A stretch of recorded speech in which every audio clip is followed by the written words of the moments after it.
क्या आपको 2016 की वो सर्द रात याद है जब लोग अपने ही पैसों के लिए एटीएम की लाइनों में खड़े थे? आज 2026 में भारत के बड़े शहरों गोरखपुर, नोएडा, लखनऊ से लेकर पटना तक वही मंजर है।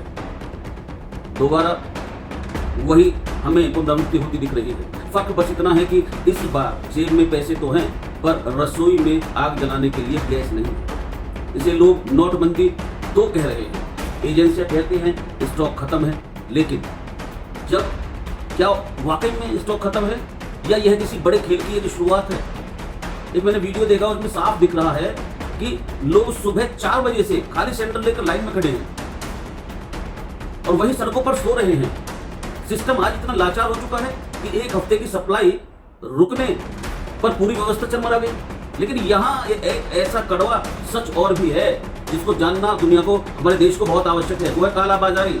जहां आम आदमी को 800 रुपए से 900 का सिलेंडर नहीं मिल रहा, वहीं रात के अंधेरे में वही सिलेंडर 2000 से 2500 में धड़ल्ले से बिक रहा है। एजेंसियों बाहर तो नो स्टॉक का बोर्ड लगा देती हैं, पर रसूखदारों और पैसा फेंकने वालों के लिए गैस की कोई कमी नहीं है। क्या प्रशासन सो रहा है या फिर इस किल्लत को पीछे इन जो बिचौलियों का हाथ है?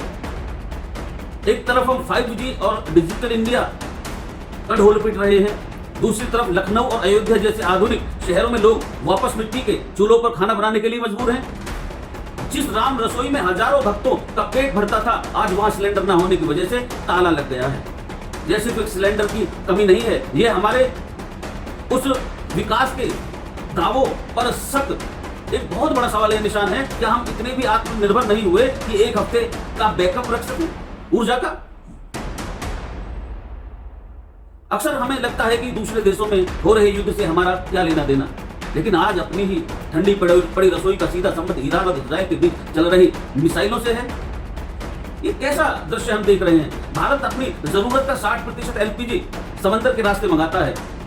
हॉर्मुज को जल संधि यानी स्ट्रेट ऑफ हॉर्मुज, जो दुनिया का सबसे अहम तेल रास्ता है, आज युद्ध के कारण बिल्कुल बंद पड़ा है। वहां पर टैंकर खड़े हैं, वहां से सप्लाई बंद है, बिल्कुल सप्लाई चेन टूट चुकी है। लेकिन सवाल यह है कि क्या भारत जैसा विशाल देश की ऊर्जा सुरक्षा इतनी कमजोर है कि एक बाहरी युद्ध हमें मिट्टी के चूल्हे पर वापस ले आए? हम दुनिया की तीसरी सबसे बड़ी अर्थव्यवस्था बनने की राह पर हैं, लेकिन क्या एक शक्तिशाली देश की परिभाषा सिर्फ जीडीपी के आंकड़ों में होती है? क्या नंबर से हम शक्तिशाली बन गए? एक हफ्ते की सप्लाई चैन टूटने पर हाहाकार मच जाना यह बताता है कि हमारे पास कोई ठोस इमरजेंसी बैकअप किसी भी चीज का प्लान नहीं है।